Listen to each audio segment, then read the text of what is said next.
Welcome to The Explainer. Today, we're going to break down a really powerful way of thinking about how wealth actually gets created. And here's a hint, it's not really about working harder. It's about understanding the game itself. So let's start with a really simple fact. There are basically only 4 ways to get money in this world. And figuring out which path you're on right now, well, that's the first step to changing your entire financial future. Okay, so let's be real. Most of us aren't planning on stealing our way to wealth, and, we can't exactly count on a long-lost rich uncle or marrying a billionaire, so that leaves pretty much all of us with that last option. We have to trade something of value to get money. To really understand this, let's picture it as a pyramid. We're going to start at the very bottom, at the foundation. This is where most people spend their entire lives, using the most common, but also the least powerful ways to get paid.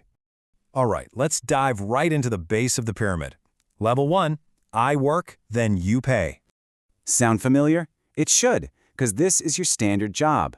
The deal here is pretty straightforward. You're trading away the massive risk of starting a business, and trust me, that risk is huge. Almost half of business owners make zero money in exchange for a reliable paycheck. It's safe, for sure, but there's almost always a hard ceiling on how much you can make.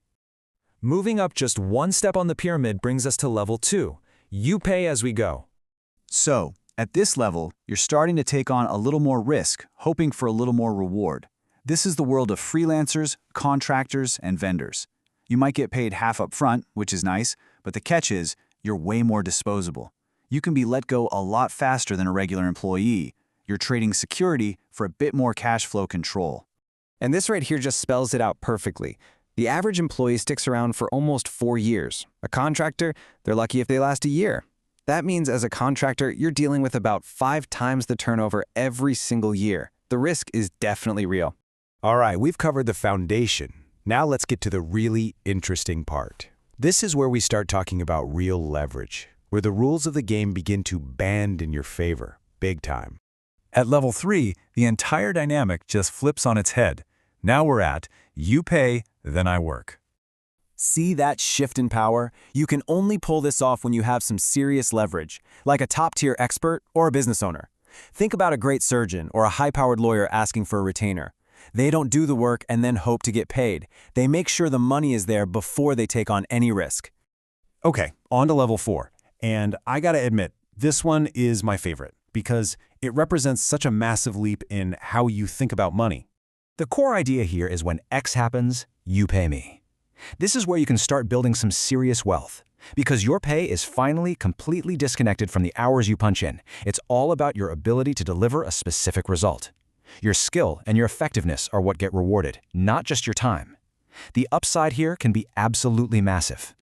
So you're probably asking, what could possibly be more powerful than getting paid for a specific outcome?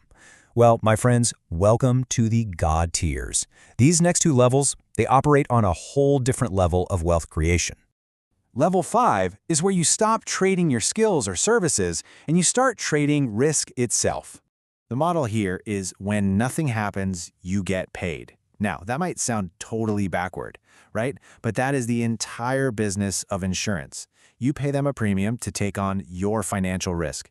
And every single month that your house doesn't flood or your car doesn't crash, that premium is pure profit for them. It's a masterclass in getting paid to manage uncertainty. And now, we've reached the very peak of the pyramid. Level 6, the ultimate arrangement. The rule here is simple. No matter what, you pay me. And yeah, this is the exclusive territory of governments. Why? Because they take on the biggest risk imaginable, preventing total chaos and maintaining societal stability. In exchange for that, they have the power to demand payment, taxes, from everyone else. It's the highest form of leverage there is. So, if you've been paying close attention, you've probably noticed there's one word that connects every single one of these levels, from a regular employee all the way up to the government. And that one word, that's the real secret to this whole thing. And here it is, the big takeaway.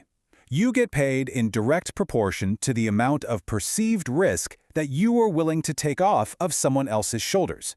The more risk you can absorb for other people, the more you can get paid. It's really that simple.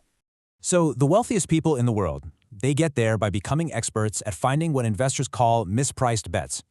These are situations that look incredibly dangerous and risky to the rest of the world.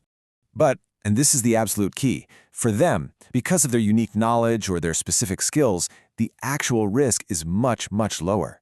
So they get compensated for the high risk that everyone sees, while they're actually managing a low risk that only they understand. That gap right there, that's where fortunes are made. You know, Jeff Bezos explained this perfectly. He said that business isn't like baseball, where the best you can do is hit a grand slam and score 4 runs. In business, every once in a while you can step up to the plate and hit a 1,000-run home run. Just one successful risk can pay for all your other strikeouts and then some. Which brings us to the final question, and this one's for you to really think about.